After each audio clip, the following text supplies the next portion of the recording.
Les nouveaux smartphones haut de gamme de Samsung, Galaxy S24, S24 Plus et S24 Ultra seront lancés là d'ici quelques semaines à peine et on sait désormais tout grâce à Evan Blass, Android Headlines et bien d'autres leakers. Ces smartphones les plus haut de gamme de Samsung promettent de nombreux changements, pas tellement sur le plan matériel, même si là il y aura des évolutions notables comme on va le voir, mais surtout sur le plan logiciel. Parce que oui, Samsung va porter un gros coup en termes d'expérience si j'en crois ses fuites, en apportant des fonctionnalités qui vont faire assez mal à la concurrence.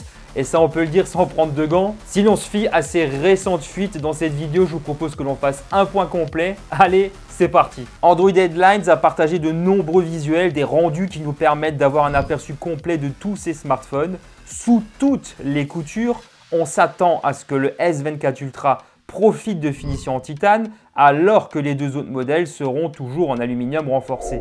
Les changements sont subtils par rapport à la dernière génération, j'ai bien l'impression. Néanmoins, sur le S24 Ultra, j'ai l'impression que le menton est affiné par rapport au S23 Ultra si je me fie à ces visuels. Il semble aussi que les tranches soient plus plates qu'auparavant. C'est très anguleux. L'écran semble avoir abandonné ses bords incurvés sur le modèle le plus haut de gamme, ce qui ne sera pas pour me déplaire personnellement. Autrement, c'est pratiquement la même chose que ce qu'on a connu cette année. 4 coloris sont proposés, noir, violet, gris et doré. On peut s'attendre à en découvrir d'autres au moment du lancement. Je ne m'attarde pas trop sur les S24 et S24 Plus.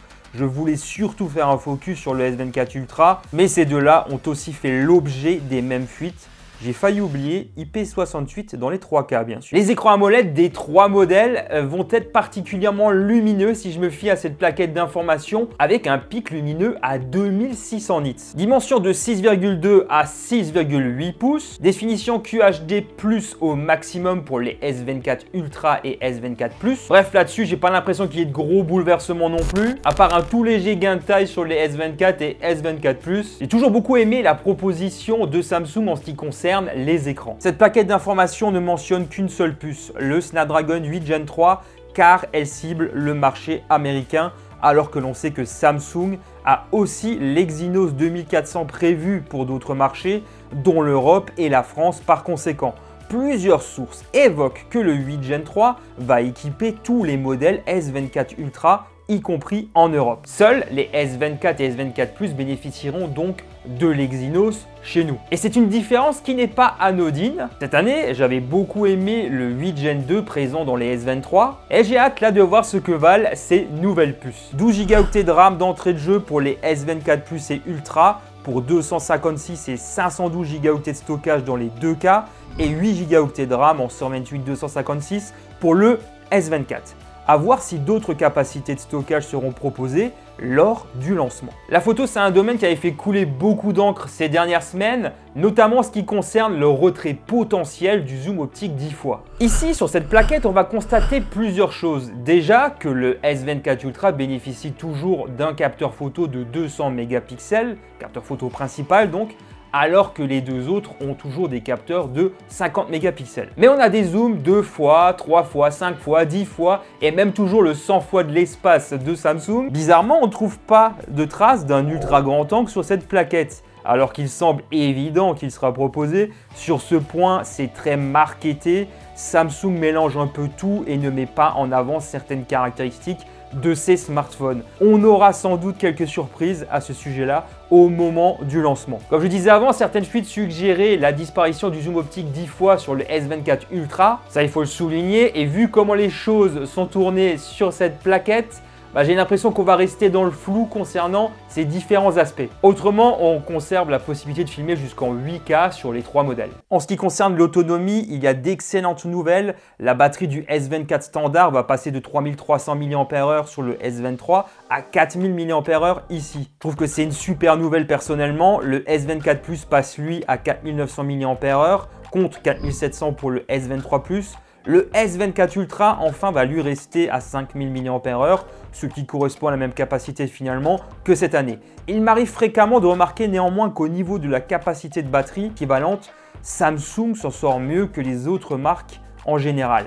Sur l'autonomie, en tout cas, je pense que ces nouveaux modèles vont se montrer intéressants Et le S23 Ultra a été excellent sur ce point. Les Galaxy S24 ne semblent pas évoluer sur la charge rapide si je me fie aux informations communiquées concernant la vitesse de charge en 30 minutes. Ça reste cohérent avec ce que l'on connaît déjà sur les S23. Samsung, et ce à l'image de beaucoup de sociétés en 2023, mise énormément sur l'IA. L'IA qui, vous allez être d'accord avec moi, est devenue incontournable dans le monde de la tech ces derniers mois. Franchement, si jusqu'à présent, jusqu'en 2022, j'ai toujours trouvé que c'était un argument purement marketing, à voir ici ces quelques exemples. Déjà, il y en a un où on peut comprendre que Samsung va ajouter pas mal de choix de personnalisation avec les fonds d'écran, avec One UI 6.1. J'avais personnellement assez apprécié ce type de fonctionnalité avec les Google Pixel 8 parce que là, Samsung, j'ai l'impression qu'il s'en inspire un petit peu. Même si avec les Pixels, j'étais resté sur ma faim en ce qui concerne les différents thèmes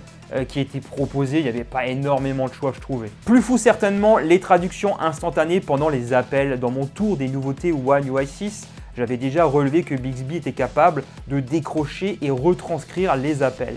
Là, on peut dire que ça va permettre de supprimer des barrières. Il est aussi question de vous assister dans des tâches après un appel pour ajouter un rendez-vous dans l'agenda par exemple ou enregistrer des notes importantes provenant d'informations mentionnées durant l'appel. L'IA va aussi servir à améliorer les vidéos, notamment en basse luminosité. Vous vous souvenez de la gomme qui efface les objets des photos? Maintenant, elle sera aussi présente dans les vidéos. À l'image de Google, Samsung va doter sa galerie d'une sorte de Magic Creator pour recréer un environnement autour d'une photo. J'ai vu ça sur CapCut aussi tout récemment. Bref, One UI 6.1 me paraît être une évolution très importante. Samsung aura un coup d'avance sur la concurrence dans certains domaines si toutes ces informations s'avèrent exactes, bien entendu. Autrement, vous ne trouvez pas que One UI 6.1 arrive quand même très rapidement là? Si je me fie à ces différentes rumeurs, Samsung vise des tarifs équivalents à ceux des Galaxy S23 au moment de leur lancement. L'adoption des puces Exynos dans certains de ces modèles garantirait à Samsung cette notion de compétitivité. Ça, c'est quand même plutôt une bonne nouvelle. Et nous aurons de toute façon le fin mot de cette histoire assez rapidement puisque le lancement est prévu pour le 17 janvier 2024. Notez bien vous cette date dans vos petits agendas, les fans de Samsung. En attendant de voir ce que Samsung a à nous présenter, n'hésitez pas à donner votre avis sur le Galaxy S24 Ultra. Et n'oublions pas bien sûr les deux autres. Est-ce que vous êtes content, déçu, mitigé? Pour ma part, je vous souhaite à toutes et à tous de belles fêtes de fin d'année. Allez, profitez bien. Un grand merci d'avoir visionné cette vidéo jusqu'au bout. Comme d'habitude, n'hésitez pas à mettre un petit pouce pour me soutenir et de vous abonner pour ne pas rater mes prochaines vidéos en activant la petite cloche. Pour ma part, je vous retrouve très vite sur la chaîne et sur les autres réseaux sociaux où je suis présent. Les liens sont juste en bas en description. À très bientôt. Allez, ciao tout le monde.